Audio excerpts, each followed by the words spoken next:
الكتاب بيقول إن الشجاعة مش إنك ما تخافش، الشجاعة إنك تعمل حتى لو أنت خايف، لأن الحياة مش هتستنى إنك تبقى جاهز.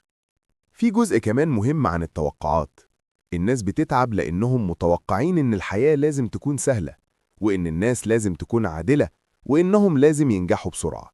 لكن الحقيقة إن الحياة مش بتديك حق، الحياة بتديك نتيجة، وإنت اللي بتختار إنك تبقى ضحية للتوقعات دي أو إنك تبقى مسؤول عن حياتك. في جزء مهم جدا في الكتاب بيتكلم عن الموت. مانسون بيستخدم فكرة الموت كتحفيز. لما تفكر إنك هتموت هتفهم إن الوقت محدود، وده هيخليك تختار علاقات صح وقيم صح ومشاكل تستاهل. الموت مش خوف، الموت تذكير إنك لازم تعيش حياة ليها معنى ومش تضيع وقتك في حاجات تافهة. وبعدين بيكمل إن الفكرة الأساسية إنك أنت اللي بتختار قيمك ومشاكلك، مش مجبر على أي حاجة. أنت اللي بتختار تحب مين وتشتغل على إيه وتدي اهتمامك لحد ولا لأ، وأنت اللي هتتحمل نتائج اختياراتك سواء كانت صح أو غلط.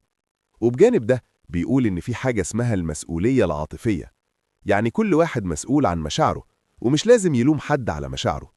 لو أنت زعلان ده مش معناه إن اللي قدامك هو السبب الوحيد، أنت مسؤول عن اختيارك في التعامل مع مشاعرك.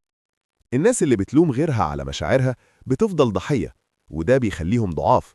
لكن اللي بيتحمل مشاعره ويشتغل عليها ده اللي بيبقى قوي. وبيأكد كمان على فكرة الرفض كقوة. الرفض مش نهاية العالم، بالعكس، الرفض بيحدد اتجاه حياتك. لما تقول لأ لشيء انت بتقول نعم لشيء تاني أهم.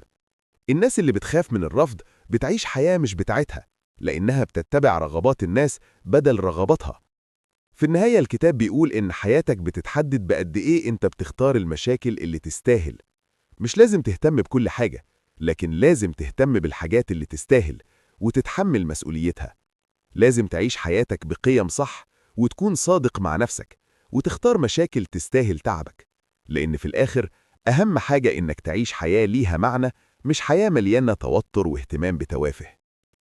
لو عايز تعرف أكتر عن الكتب اللي بتغير حياتك وتفكيرك، اشترك في القناة وفعل الجرس، وسيب لنا تعليق تحت إيه أكتر فكرة أثرت فيك من كتاب فن اللامبالاة.